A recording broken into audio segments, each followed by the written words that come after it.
Hey everybody, Helcrex here, and welcome to Thoughts from the Dystopian World, episode 10. And today we're going to be discussing another Federated States of America ship, the Lexington. It's supposed to be a light cruiser. Used to be the cruiser of the Federated States until, well, things got changed around and added new ships and they restructured, and, well, what used to be the mainstay is sort of the mainstay, not as great as it used to be. They've downgraded a lot of, or downgraded, how would say it, a lot of the weapon systems on board and turned it into a little more of an anemic ship than it used to be. The Lexington has variable points, which means it depends on which version you take. You have the Mark 1, 2, and 3. And it depends on which one you take will determine point values. Now, the cruiser is a medium naval ship. Has a minimum movement of 2. Has a medium turn template. Turn limit 0. And it comes in squadrons of 2 or 3. So if you want to take 2 of them, minimum, you're looking at least 110 points, because the cheapest one you get is 55, and then it goes up from there. And if you take 3, well, if you take 3 of them, 165. That's still less than a battleship you could take, and you're going to have a few more hull points involved, but you won't have as much firepower as you would if you took a battleship. Now, the Lexington has 3 weapon systems. It has the main turrets. It has rocket batteries, fore and aft volley guns, which we'll discuss here in a second. It has a DR of 5 and a CR of 6. So it's still better than your standard typical, like, say, Prussian cruiser, which is a 4.6. This is a 5.6. So it takes a little bit more effort to do some damage to it, but doesn't mean that it's not going to suffer from some criticals here and there. It has an 8-inch movement, which isn't bad. It can close in a range band a turn if you use the full 8 movement value. It does have 4 hull points, which is the same as it used to have before. Nothing's changed there. Has 4 assault points, which isn't great, not bad. So the squadron of 3, you're going to have 12 that can be flying over and do a boarding action. I forgot to say it does have a regular crew, so it with a regular crew you hit on a 4 and defend on a 4 when it comes to the assault points. ACAC is 3. This is kind of anemic. Pretty sad, actually. Down to 3 now. With only 3, the squadron is very susceptible to any type of air attacks, be it small air squadrons, little tokens, or even anything that's flying like rockets or anything of that nature come in its direction. It has a harder time defending itself. Concussion charge is a really bad 2. We got frigates out there that have more concussion charges than this. So 2 is not great. Not at all. You're talking a squadron together has 4 concussion charges. So against, let's say, Bretonians or even Rising Sun, their torpedoes and stuff like that, you're going to have lots of problems with them. And if you run into somebody, you have a damage rating of 4. So this ship is really been downgraded a lot compared to what it used to be. Now, it does have a MAR of spotter, so it can be like an artillery spotter. 16-inch range, okay. More or less a big deal. Who cares? Has the main gun batteries are P turrets, We look back at the main turrets on the Georgetown, which have a 10.864. Now you're looking at an 8.642. So a squadron of these out at range band 4, yeah, you can still hit range band 4, but you only have 2 dice. So altogether, a squadron is 3 ships. You're looking at a dice pool of 4, which is pretty anemic, really, compared to what it used to be. And it's like, okay, yeah, so it's nothing to sneeze about. You know, it does work. You can throw a good chance. You know, you might be able to hurt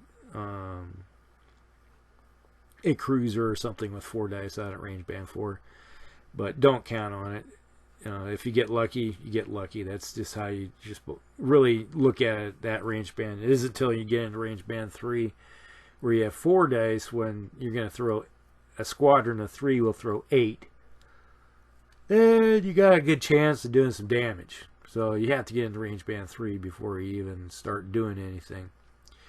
And when you get into range band 2, you're throwing 12. And then if you get into range band 1, then you're throwing 16. But, you know, you're only hitting on 5. So give and take. So there is a lot of problems with this when it comes to the firepower. The only complaint I would have wished this thing had is if it had a 10 move. You know, it's like, all right, fine, you got it. They downgraded the amount of firepower this thing used to have. They should increase the speed, make it more like a light cruiser, faster, so it can close with your opponent better. But they didn't do that, so we gotta live with what we have. Now here we're going to discuss, because we got to talk about, let's just do the 4.5 guns. Volley guns, they have a fire arc of only 90 degrees, so that's really limited. Just whatever's out in front of them or whatever's directly behind them. That is more like if you're firing directly, you got to point the ship directly at pretty much at whatever you're going to shoot at, be able to use those. And they only go out to range band 2.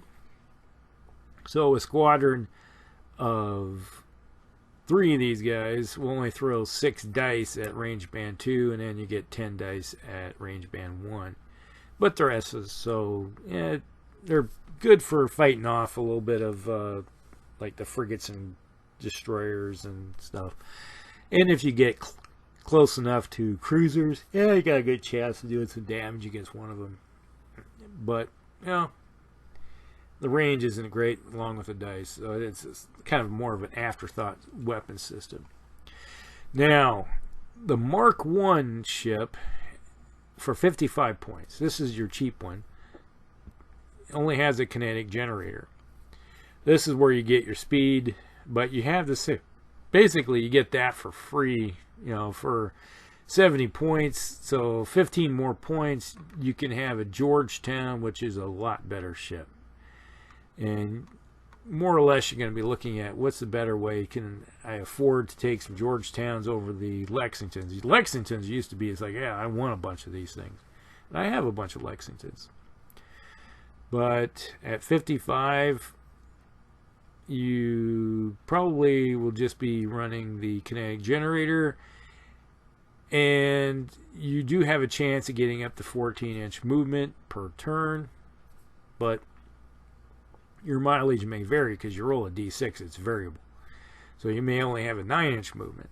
So that is sort of a problem when it comes to calling this a light cruiser. So then we look at the Mark II. Now this is where you get your rocket battery for 5 more points. So now you're looking at 60 points. You're talking 180 points for a 3, 4, 5 rocket battery. Yeah, it goes out to range band 3. Your rocket battery is a better weapon system than your main guns at range band 3, which is okay. And They do have pinpoint attack. Now that's the nice thing about these things, so it makes it a little bit harder for your opponent to defend against. But I guess this is where you pretty much use these things, is you take the rocket battery. This is the best option. I look at the Lexington. You have to take the rocket battery to increase the firepower on these things. And with the rocket battery at 60 points each, you're taking a squadron of 3, that's 180, and you get the pinpoint attack. But at range band 3, you're going to throw 10 dice. So if you're attacking somebody, you know, I've talked about the Georgetown, where I'd like to pick 2 different targets. This is how I used to use these. The Lexingtons, you pick 2 different targets. Now I'm more inclined to say pick on one ship. If you got one cruiser you want to pound, hit them with the main guns and then follow up with the rocket batteries at range, if you're at range band 3. Now if you got something that's closer at range band 2, use the main turrets on something that's 2 and then find a different target that's at range band 3 and try to maximize your firepower with them. And that's pretty much the best way of using the Lexingtons. Now, let's discuss the Mark III version for 60 points. So it's the same as taking the rocket battery. And this is the one you have an external shield generator of 1. No. Never take it. I will never take the shield generator with only 1 die. To me, that you're just throwing points away. For the same amount of points, I'm going to take the rocket battery over a shield generator 1. So yeah, this is where you just like, yep, it's a no-brainer. Rocket battery all the way. Now if you want to have a squadron that's a fast flanker, maybe run them in conjunction with some destroyers and maybe a couple squadrons of frigates. But you're going to have the problem you can't shoot over the frigates, so you have to figure out how to make your lanes of fire at your targets. So you're better off just going with a Mark II, go right up the middle, and kind of like fire and forget lawn darts with these things. They're going to disappear on you probably pretty quickly. And go at that route where you just like, all right, I'm going to move them forward, throw as many die down range, and then watch them die. You know, give something, nice little shiny object. Here, goldfish guy, go shoot at the little shiny thing, and have him go after that. Make him expendable or something. So that's pretty much it. That is the Lexington in a nutshell. It used to be what I considered a really good ship. I would take it all the time. Now it's been relegated to not so much. Not something I'm willing to see on running around on my fleet as much as it used to. So it's more or less more an escort, a bodyguard, or something of that nature. You know, running interference, kind of like a blockade runner. Thinking of it that way. If you lose it, no big deal. You gotta have some expendable ships in the fleet. So that is it. That is the Lexington. Alright, so like and subscribe, share with all your friends, and we will talk with y'all later. Hal Greg's out.